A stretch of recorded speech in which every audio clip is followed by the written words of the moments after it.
Hello बच्चों। आज मैं आप लोगों को क्लास 7th की जो आपके पास एनसीईआरटी की बुक है ना मैथ्स की, उसमें हमने अपना chapter number 7 connecting the dots से स्टार्ट कर रखा है। तो आज की क्लास में हम नया टॉपिक करने वाले हैं जिसका नाम है विजुअलाइजिंग डेटा। अब हम यहाँ पर डेटा को विजुअलाइज करना सीखेंगे। देखो इसमें आपसे क्या कह रहे हैं, यहाँ पर we can offer understand data more clearly if it is presented as a picture. अभी तक नॉर्मली हम डेटा को क्या कर रहे थे, रीड कर रहे थे, एनालाइज कर रहे थे। अब अगर हम डेटा को पिक्चर की फॉर्म में प्रेजेंट करेंगे तो हम उसे और अच्छी तरीके से समझ पाएंगे, और उसी को हम क्या बोलते हैं, डेटा विजुअलाइजेशन बोलते हैं। Last year we saw how to visualise data using graph. Graph की हेल्प से आपने लास्ट ईयर सीखा था। तो चलिए यहाँ पर हम फर्दर विजुअलाइजेशन देखते हैं कि हम कैसे कर सकते हैं। Clubbing the columns, earlier we look at the monthly onion price in यहाँपुर एंड वहाँपुर। अगर आपको याद होगा तो हमने ये दो एरिया के ओनियन प्राइस का कंपैरिजन किया था इस चैप्टर में, यहाँपुर और वहाँपुर का। तो जनवरी से दिसंबर तक का डेटा आपको ये दे रखा था, तो वो उन्होंने यहाँ लिख दिया। अब उन्होंने क्या किया, इसका अलग अलग ग्राफ बनाया। पहले यहाँपुर का ये रहा, ठीक है। ग्राफ पे प्लॉट करना आप सभी को आता है। 2 column graph for this data are given below. तो ये रहा आपका यहाँपुर का और ये रहा आपका वहाँपुर का, दोनों का। लेकिन आप इसे कंबाइंड करके भी बना सकते हो। The two graphs can also be combined in a single graph. आप इसे एक सिंगल ग्राफ में भी बना सकते हो। We just draw the bars side by side. कुछ नहीं करना, साइड बाय साइड बना दो। जो ब्लू वाला है वो यहाँपुर का है, ठीक है, और जो रेड वाला है वो वहाँपुर का है। आपको क्या करना है, यहाँ पर सिर्फ एक स्केल ज़रूर बना देना है ताकि आप ये आइडेंटिफाई कर सको कि कौन सा जो बार्स हैं वो कौन से यहाँपुर और कौन से वहाँपुर के इंडिकेट कर रहे हैं। तो हम इन्हें अलग अलग भी बना सकते हैं और कंबाइंड करके भी बना सकते हैं, जैसा कि हमने ये बनाया। कंबाइंड करने के बनाने में कोई भी वो नहीं है कि कोई दूसरे तरीके से बनेगा, सेम वैसे ही बनेगा जैसे आप सिंगल वाले बनाते हो। इसे डबल बार ग्राफ बोलते हैं बस, और कुछ फ़र्क नहीं है, ठीक है। उसके बाद वो हमसे यहाँ पर क्या कह रहे हैं, we use different colours to clearly separate the data from the two places. हमने डिफरेंट कलर्स का यूज़ किया ताकि हम दो प्लेसेस के डेटा को अलग अलग आइडेंटिफाई कर सके easily. This is called a clustered column graph. हम इसे क्लस्टर्ड कॉलम ग्राफ बोलते हैं। Since it has a 2 column in each cluster, हर एक में दो दो कॉलम्स बने हुए ना, इसलिए हम इसको डबल कॉलम ग्राफ भी बोलते हैं। तो ये इसके दोनों नाम हैं, तो आपको ये भी याद होने चाहिए। कई बार ये एमसीक्यू ट्रू फॉल्स वगैरह भी आ जाता है, ठीक है। Now what is the scale used in this graph. इस ग्राफ में क्या स्केल यूज हुआ है, तो 10-10 का गैप है प्राइस के बीच में, तो यही स्केल यहाँ पर यूज हुआ है। The relative height of the bars tell us where onion are costly in each month. तो जो ये बार्स हैं ये बता पा रहे हैं अब ईजिली कि किस महीने में कौन से प्लेस पे ओनियन कॉस्टली था। जैसे अगर यहाँ पर आप देखो तो इसमें कॉस्टली है, इसमें भी है, इसमें कॉस्टली हो जाएगा। तो अब आप इजीली कंपेयर कर पा रहे हो। पहले अगर आप सिंगल सिंगल बनाते तो एक बार उसमें देखते एक बार उसमें देखते तो गलती होने के भी चांसेस रहते हैं। यहाँ पर आप इजीली आइडेंटिफाई कर पा रहे हो, ठीक है।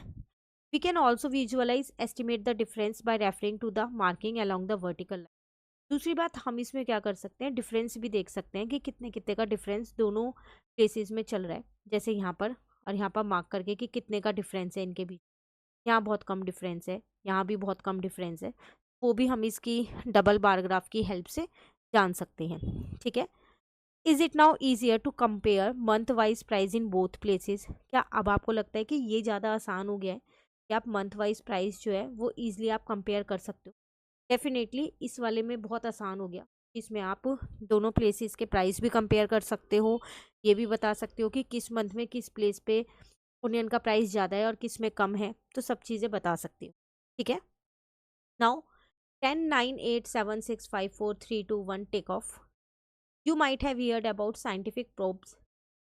आपने कुछ साइंटिफिक प्रोब्स के बारे में जाना होगा, जैसे चंद्रयान 3 हो गया, लॉन्च इन 2023 बाय ISRO, ठीक है। तो ये नासा का हो गया, ठीक है। आर्यभट्ट ने जो लॉन्च किया था ISRO वो हो गया, स्पुतनिक हो गया। यहाँ पर ये सारी चीज़ें आपने जानी होगी। और अबाउट ह्यूमन स्पेस फ्लाइट के बारे में, to the international all space missions are launched using rockets. Look at the graph below. Show the number of worldwide rocket launched by different organizations. आपको ग्राफ दे रखा है। यहाँ पर आपसे क्या कह रहा है, इस ग्राफ में आपको क्या दिखा रखा है, number of world wide rockets जो लॉन्च किए गए हैं, डिफरेंट डिफरेंट ऑर्गेनाइजेशंस ने जो लॉन्च किया वो आपको यहाँ पर दे रखे हैं, ठीक है। जो ये डार्क ब्लू कलर का ये 2021 का डेटा है, ठीक है। स्काई ब्लू वाला 2022 का डेटा है। वाइट वाला जो है वो 2023 का डेटा है। कि कितने कितने उन्होंने यहाँ पर क्या किया, नंबर ऑफ रॉकेट्स को जो है वो लॉन्च किया। यहाँ पर ये नंबर्स इंडिकेट किए हुए, ये वही सेम बार ग्राफ है, बस एक हॉरिजॉन्टल बन गया और एक वर्टिकल बना हुआ है, और कोई फर्क नहीं है। ठीक है, जैसे यहाँ पर सबके नाम भी लिखे हुए हैं, ये ऑर्गेनाइजेशंस के किस किस ने कितने कितने कौन कौन से साल में लॉन्च किए हैं, वो सब आपको यहाँ बता रखा है। Often there is a lot of information in graph and it may be difficult to understand. We can follow a two-step process by making sense of the data in a graph. कह रहे इसमें बहुत सारी information ऐसी है जो अभी तक हम नहीं समझ पा रहे हैं सिर्फ ग्राफ को देख के। तो हम 2 स्टेप्स यहाँ पर हमें दे रखे हैं, चलो इसे फॉलो करते हैं और इस डेटा को और अच्छी तरीके से एनालाइज। जैसे फर्स्ट स्टेप में कह रहा है आइडेंटिफाई व्हाट इज गिवन, पहले आप ये आइडेंटिफाई करो आपको क्या दे रखा है। Notice how the graph is organise, what scale is use and what pattern the data show. सबसे पहले आप ये देखो कि ग्राफ कैसे ऑर्गेनाइज किया गया है, क्या स्केल इसमें यूज़ किया गया है, 2020 का स्केल जो है वो यूज़ किया गया है, क्या पैटर्न इसमें दिखा रखा है। ठीक है, for each organisation the number of rocket launch for the years 2021, 22 and 23 are shown as 3 adjacent bar. आपने देखा होगा हर एक ऑर्गेनाइजेशन के जो नंबर ऑफ रॉकेट्स लॉन्च हुए हैं 3 सालों में, वो अलग अलग 3 एडजेसेंट बार से दिखा रखा है, dark blue, blue and white दिखा रखा है ना। द स्केल यूज, क्या स्केल यूज हुआ है, 20 का, मतलब 1 यूनिट लेंथ में 20 rockets. Notice the numbers at the bottom, ये बॉटम्स में जो नंबर लिखे हैं उसकी बात हो रही है। The other category indicate multiple organisations world wide that are clubbed together to keep the graph short.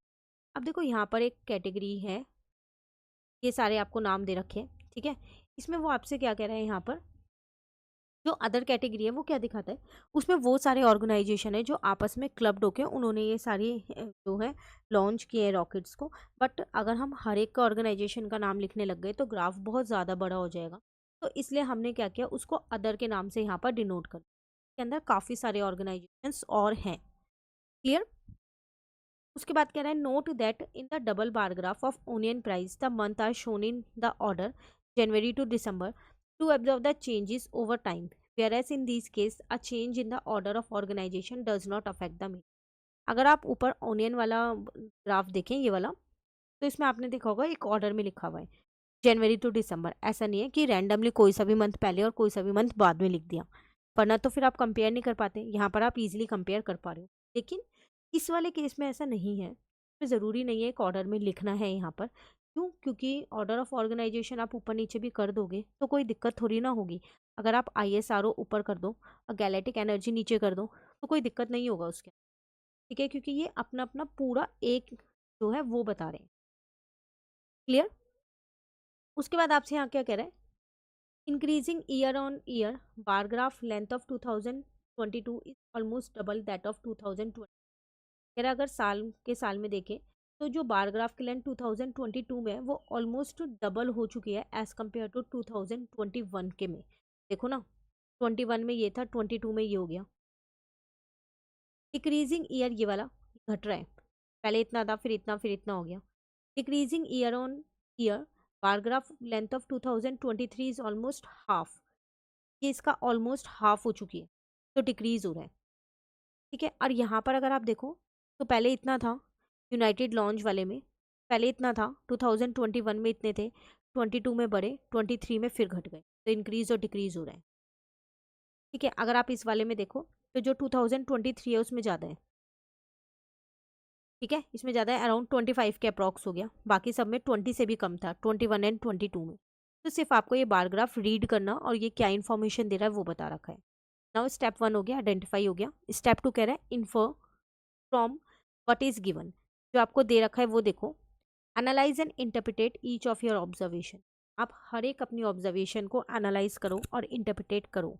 जैसे we can say that the USA, China, Russia are the leading rocket launching countries in the given time period. तो हम ये कह सकते हैं कि जो USA, China और रशिया है वो क्या है, लीडिंग रॉकेट लॉन्चिंग कंट्रीज हैं अभी के टाइम पीरियड में। ठीक है, SpaceX launch about twice the number of rocket in 2022 compare to 2021, यही सब लिखा है स्पेस एक्स। ये अभी मैंने आपको बताया ना, इसका ट्वाइस हो गया था, किसी में डिक्रीज भी हो रहा है। And it is launched about 35 more rockets in 2023। 22 के कंपैरिजन में देखें तो 23 में उसने 35 मोर रॉकेट्स ज़्यादा बनाए, उस 35 ज़्यादा बनाए हैं। ठीक है। तो ये सारे जितनी भी ऑर्गेनाइजेशन है उसके बारे में आपको यहाँ पर क्या दे रखी है, इन्फॉर्मेशन दे रखी है कि किस तरीके से आपको बार ग्राफ को रीड करना है। उसके बाद कह रहा है identify which of the following statement can be justified using this data. कह रहा है आइडेंटिफाई करो इनमें से कौन सी स्टेटमेंट जो है वो जस्टिफाई कर दी है। All organisation launch more rocket that the previous one. नहीं, सारे ऑर्गेनाइजेशन ने ऐसा नहीं किया कि हर बढ़ते साल में रॉकेट्स के नंबर ऑफ रॉकेट्स इंक्रीज क्यों, किसी किसी में डिक्रीज भी हुई हैं। तो हम कह सकते हैं ये स्टेटमेंट इसमें नहीं फॉलो हो सकती जो हमारे को बारग्राफ दे रखा है उसमें। Only an organisation from the USA launch more than 50 rockets in a single year. कह रहा है सिर्फ एक यूएसए एक ऐसी है। अभी हमने ऊपर जाना कि यूएसए, चाइना और रशिया ये तीनों ही लीडिंग कंपनीज है, कंट्रीज है ना। Then the total number of rockets launch by France in all 3 year is less than 40। France का अगर हम देखें तो 3 साल में उसने क्या किया है, यहाँ पर 40 से कम ही रॉकेट बनाए हैं। तो अगर आप यहाँ पर देखो तो ये है ना फ्रांस आपके पास, ठीक है, अराइन स्पेस। तो हाँ, इसने 40 से कम ही बनाए हैं। तो ये स्टेटमेंट भी आप कह सकते हो कि यहाँ पर आपके पास ट्रू है। ठीक है, ये वाली भी आप कह सकते हो कि गलत है। सेम ऐसी यहाँ पर आपको और दे रखा है कि जैसे CSC जो इसने लॉन्च किया नंबर ऑफ रॉकेट्स 3 सालों में वो 40 के अराउंड में। तो आपको यहाँ पर सिर्फ कुछ नहीं करना है, इस पैराग्राफ को रीड करना है अच्छे से। तो 40 के अराउंड में है, अगर आप यहाँ देखो 40 के आसपास ही है, 60 से तो कम ही है, 50 से भी कम ही लग रहा है, तो 40 के अराउंड में ही है। तो इसका मतलब आप कह सकते हो ये वाली स्टेटमेंट भी आपकी जो है वो ट्रू है।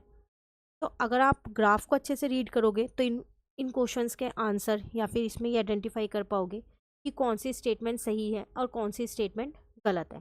ठीक है, नाउ आगे आपसे क्या कह रहे हैं, list the organisations that have constantly launch more rocket every year. उन ऑर्गेनाइजेशंस के नाम लिखो जो हर साल ज़्यादा से ज़्यादा रॉकेट्स बना रही है। तो जिसमें भी इंक्रीज हो रहा है आप वो लिख सकते हो, जैसे आप ये वाला लिख सकते हो, इसमें इंक्रीज, यहाँ पर इंक्रीज डिक्रीज इंक्रीज है, अगेन यहाँ पर भी यही है, ये तो डिक्रीज हो रहा है, ये कांस्टेंट था अब इंक्रीज होने लग गया। फिर इंक्रीज ये लिख सकते हो, इंक्रीज हो रहा है, ठीक है, हर बार ज़्यादा ही बना रही है। अदर में भी आप देखो ज़्यादा ही है, ये अदर वाला जो डेटा था हमारे पास, और इसमें कई सारी ऑर्गेनाइजेशंस हैं, ये भी धीरे धीरे इंक्रीज ही हो रहा है, यहाँ तो कांस्टेंट था फिर इंक्रीज, ये भी इंक्रीज हो रहा है बट बहुत कम हो रहा है, नंबर ऑफ रॉकेट्स इसमें कम है बट आप ये कह सकते हो हाँ इंक्रीज हो रहा है। तो आपको ऐसे ऑर्गेनाइजेशंस के नाम लिखने हैं यहाँ पर जो लगातार ज़्यादा से ज़्यादा रॉकेट हर साल बनाने की कोशिश कर रही है। ठीक है, now estimate the total number of rockets launch worldwide in 2023। 2023 में कितने नंबर ऑफ रॉकेट्स बने हैं उनका एस्टिमेट आपको यहाँ, तो अगर आप 2023 का डेटा है तो आप सबका निकाल सकते हैं इजीली।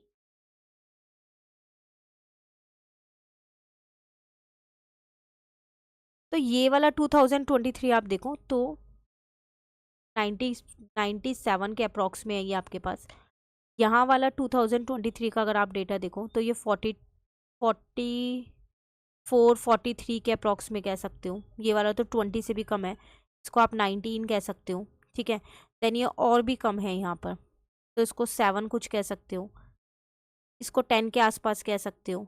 ठीक है, इसमें देखो तो ये भी कम है आपके पास, इससे इसके बराबर ही लग रहा है, ये भी 7 कह सकते हो। अगर आप इसमें देखो यहाँ पर तो इसको 9 कह सकते हो, ये वाला आप 10 कह सकते हो, ये भी वही 9 10 है, ये 20 से थोड़ा सा ऊपर है तो इसको आप क्या कह सकते हो, 30 हो जाएगा बीच में, तो आपके पास 20 और 40 के बीच में 30, तो आप इसे 25 कह सकते हो या 27 कह सकते हो। तो ऑन एन एवरेज आपको एक एस्टिमेट लगाना था कि 2023 में कितनी है। तो जो आप अगर फर्स्ट वाला देखो स्पेस एक्स, उसमें काफ़ी सही है ना, 97 के आसपास हो रहा है उसके अंदर, तो उसमें काफ़ी सही है। तो अगर मैं ऑन एन एवरेज सिर्फ इन्हीं को देखूँ, सबका टोटल अगर मैं करूँ यहाँ पर कि मेरे पास कितना आ रहा है, तो मैं एक एस्टिमेट बता सकती हूँ। देखो राउंड फिगर हम एकदम एग्जैक्ट नहीं बता सकते क्योंकि एग्जैक्ट डेटा हमको नहीं पता है। ठीक है, तो आप कह सकते हो कि 200 से 300 के बीच में होगा, अगर हम इसमें देखें तो लेस देन तो नहीं है, 200 to 300, तो हम बी वाले को कह सकते हैं कि 200 से 400 के बीच में है ये data. Clear, now we may have many questions after looking at the graph. We might wonder why USA launched so many more rockets than other countries. Or we might be eager to look at the data from previous and later years. What are you curious to know after looking at this graph? कह रहा है इस graph को देख के और कई सारे क्वेश्चंस हैं जो माइंड में भी आते हैं और कई बार ऐसा भी लगता है कि क्यों सिर्फ यूएसए एक ऐसी कंट्री है सॉरी, जो ज़्यादा से ज़्यादा रॉकेट्स बना रही है as comparison to other countries. ठीक है, दूसरी बात हमें लगता है कि हम ये भी देखें कि और प्रीवियस डेटा क्या था। जैसे यहाँ तो सिर्फ 3 सालों का दे रखा है, आप उससे पहले का भी जानना चाहोगे या उस टाइम पीरियड में भी यूएसए जो है वो बाकी कंट्रीज से ज़्यादा ही रॉकेट्स बनाती थी या पहले के टाइम में कम बनाती। तो ये सारे क्वेश्चंस हैं जो ग्राफ की हेल्प से आप क्या कर सकते हो, समझ सकते। क्लियर हो गया? तो सिर्फ आपको यहाँ पर ग्राफ रीड करना सिखाया गया और कुछ भी नहीं। उसके बाद है summer and winter at the same time. अभी एक नेक्स्ट टॉपिक है हमारे पास अगेन कि हम ग्राफ रीड करना ही, आप पहले इतना सीख लो आज। कहीं इसमें दिक्कत लगे तो आप कमेंट करके पूछ सकते हैं, वो वाला टॉपिक जो है हम अपना नेक्स्ट क्लास में शुरू। Thank you.